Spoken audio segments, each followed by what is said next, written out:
твоето изкуство да блесне в YouTube, нека го направим с CapCut. Добре, ето ти тайната съставка. Започни с ясна концепция. Какво чувство искаш да предадеш? След това, осветлението. Доброто осветление може да превърне обикновена скица в шедьовър. И не забравяй звука. Спокойна, лоу-фай песенка от аудиобиблиотеката на YouTube може да създаде перфектната атмосфера. Сега, нека поговорим за монтажа. Направи го динамично. Използвай бързи преходи, за да задържиш вниманието на публиката.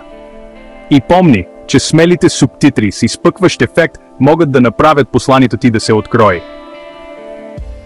Накрая, не забравяй да сложиш воден знак CapCut на видеото си. Това е твоята марка, притежавай я. Готов ли си да твориш магии? Натисни бутона за запис и нека видим как твоето изкуство оживява. Абонирай се за CapCut за още съвети и трикове. До скоро в следващото видео.